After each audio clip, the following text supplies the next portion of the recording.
Hi everyone, and welcome back to my channel. Today I am reupholstering some kitchen chairs. I had a client who reached out to me. He sent me a few photos of his 8 kitchen chairs, and he wanted to reupholster in a dark color. And when I received the photos, this is what it looked like. It's sort of a cream material. It has some rope in on the edges, and even just by feeling it, I could tell that it's still soft, but it could probably use some more padding here. And the back actually feels quite nice and firm. So what we're going to do is we're going to take this chair, which is in cream, to this dark chocolate. And this material I actually found was really strong and durable. It's perfect if you have children, and perfect for cleaning. Use a little bit of soap and water to wash off any stains that you may have. So it's really durable, and we're going to reupholster from this light cream material to this very dark chocolate brown, and we're going to go through it step by step. Let's get started.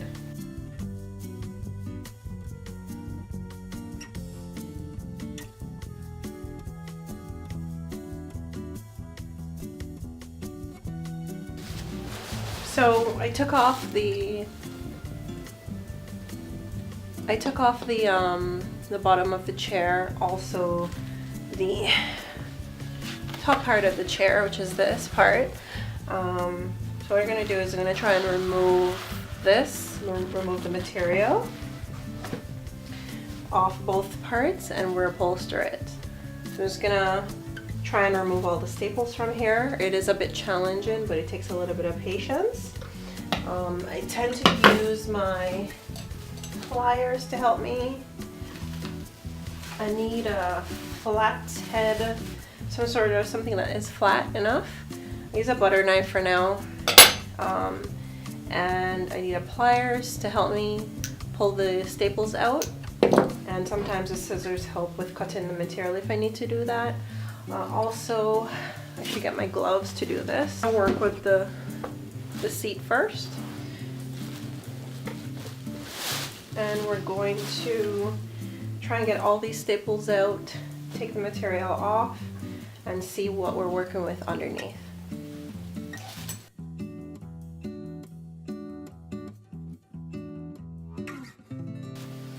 So this is when my pliers come into play, when I have staples that actually stick out like this, and I want to kind of get in there to rip this material, and I don't want to cut myself, so the pliers come in really handy here. I just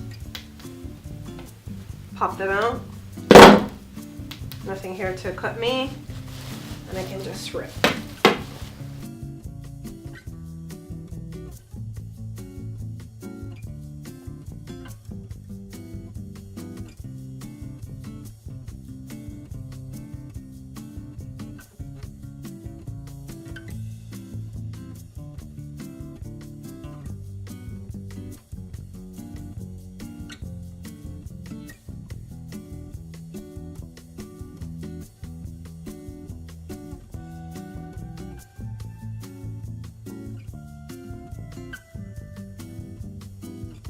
Another good tip of taking off staples is not to attack it on top, but to go under the material to pry it up.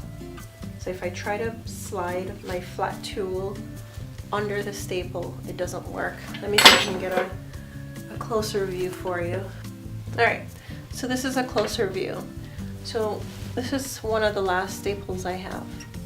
The easiest way to take out the staple is not to go on top of the material and pry under the staple, but to go under the actual material in order to get the staple out. It's much easier that way, and it comes right off.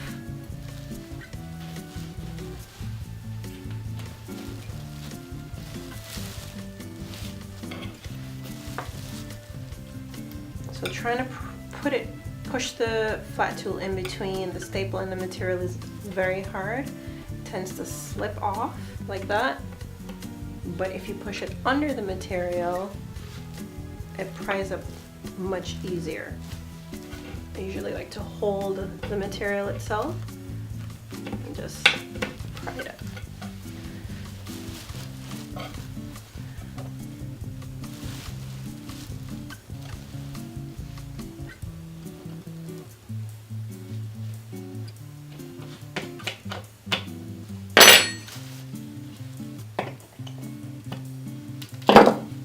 Sometimes I can just, once I get the first staple off, I could just pull it up.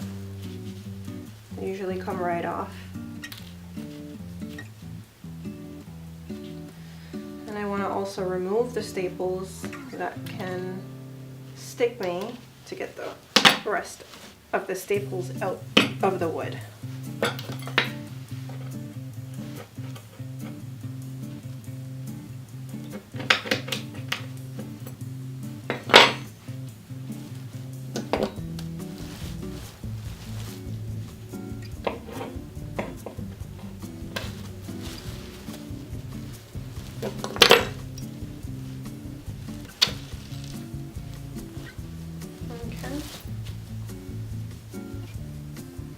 So this is the back of the chair, and we're going to remove the material from this and see what's underneath. Start with taking off the back here. You can see that there is an opening in the material and only the staples are holding it down. So once we are able to take the back off, we should be able to pry it, or to sort of open the material and take it off. Take the staples from all the sides, maybe to work our way back up to the top to take it off. I hope that makes sense.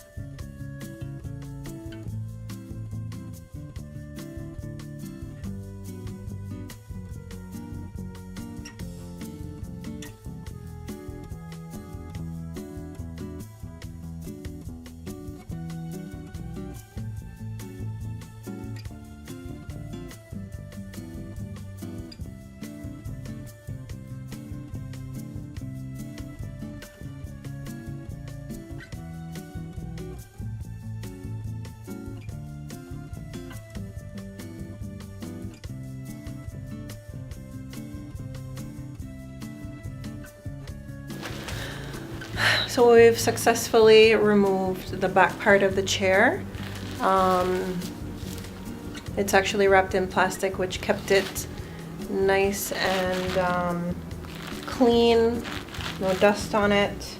So we're just gonna rewrap. I was able to take out all these staples that were sticking out, and the other ones that weren't, I just hammered them back in so they're nice and flat.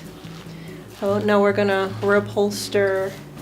We're gonna cut fabric for both the back and the seat area, and we're gonna rewrap both of them, put them back onto the chair.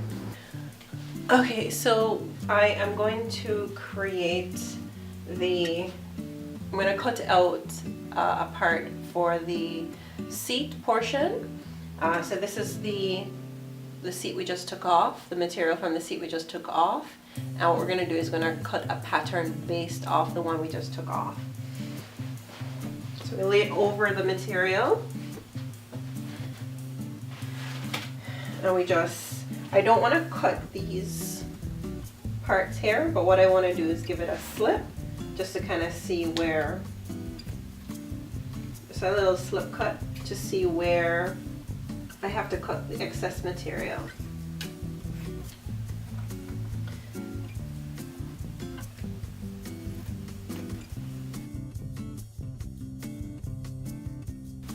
And for the top part, I'll do the same thing. I'll cut out a pattern that matches the top part. All right, so if you notice with this is the back of the chair. And with the back of the chair, that's the very back, it has two holes. So what I'm going to do is I'm going to use my scissors to create holes in the actual brown material. So we're going to slide it on. So what I did was I took measurements of the back. I cut out 2 patterns of this and I sewed them together. And I created the slip cover for it. And it's just easy to just slip on. And just gonna do that. And we're gonna have to create the holes for these too. It should be nice and snug. Now I'm gonna pull it so that it actually fills the top. Make sure it's all the way up to the top of your slip cover. And we want to pull the material because the material, as firm as it may be, it does have a bit of a give, which is nice. It makes it a little easier to work with. So when you actually pull it together, they should be able to meet, but not really cover each other. And that's what I'm looking for, because I don't want it to be too bulky, so that when I actually, like when I slide it back into the back of the chair, because the material is so thick, along with the sewing here, and then having a thick material at the bottom, I have a hard time putting it back into the spot. So I have to be careful with that. So what I'm going to do now is I'm going to get my staple gun and I'm going to try not to overlap the 2 edges here, but making them as close as possible. So at least if for any reason you may be at a lower level looking at the chair, you're not going to see any wood exposed. It's just going to be all brown material. So I have my staple gun ready, and we're just going to take our time and staple as we go along to make sure it doesn't overlap.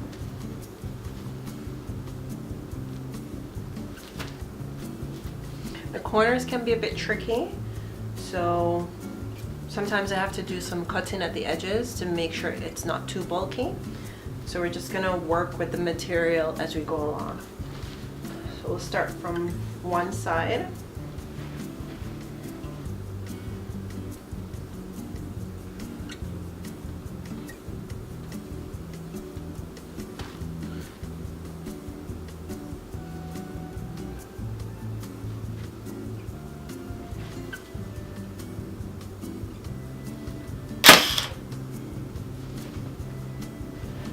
And there are times when I staple and sometimes I don't push it hard enough, and the staples don't go in. I don't know if you maybe could see that it's not really in that well, so I just use a hammer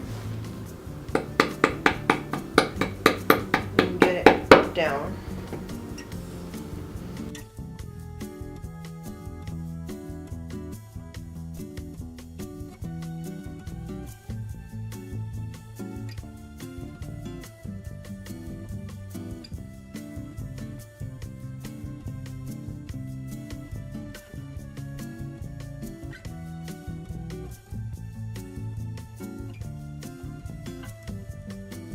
So we're just going to now close off the edges, try and make them as smooth as possible.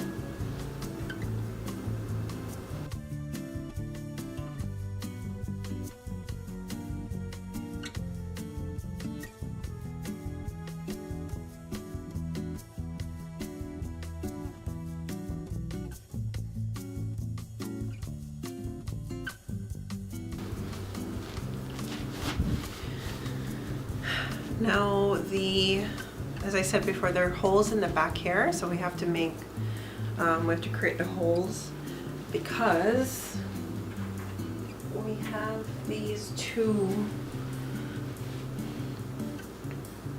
little knobs that go into the holes. So I'm just gonna feel for where it should be. Right there. I'm just gonna use my scissors, poke it in.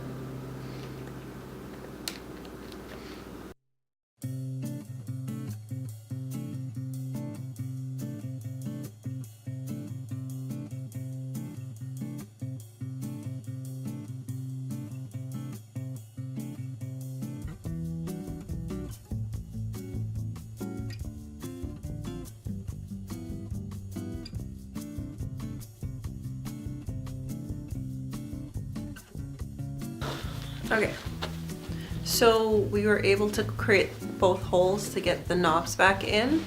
So the back is finished. So we're gonna reupholster the chair now, and then we're gonna put it all together. So we had cut the material for the chair. I have to cut the sponge. We're going to use the sponge that was already there. It's actually in fairly good condition. Just gonna add another layer to it and we can cover it.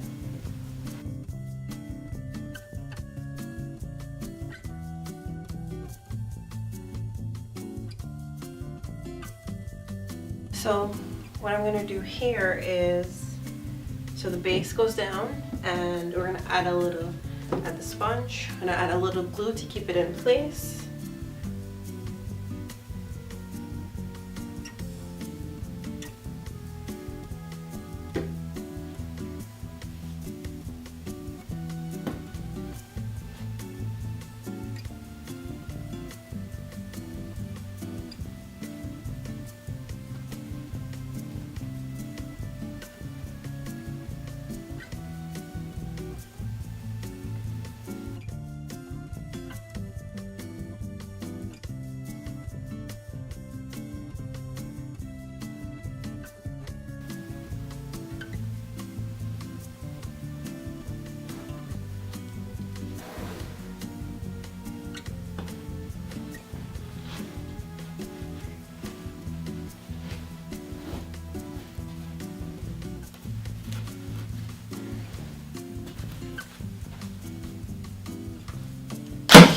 I've stapled the front part, as you can see, and what I have to do is just slowly tug and staple the back part.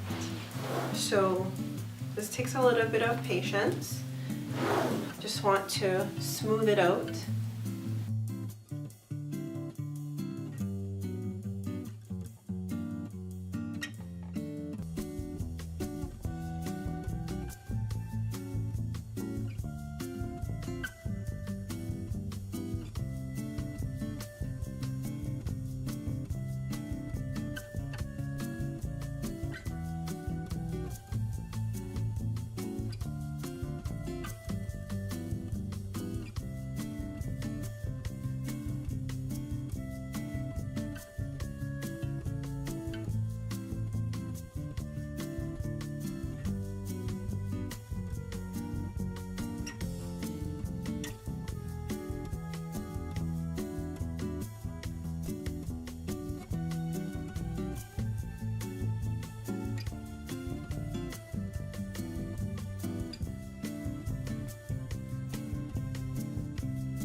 Actually finished both the back and the seat-in part, the bottom part.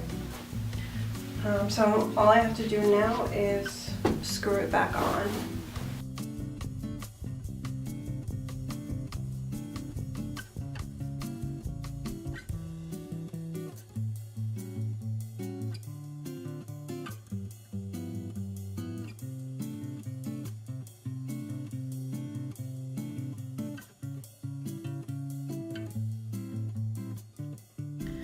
I hope this video helped you with reupholstering your own chairs. If so, comment below. Don't forget to like, share, and subscribe to my channel. Thank you so much for watching.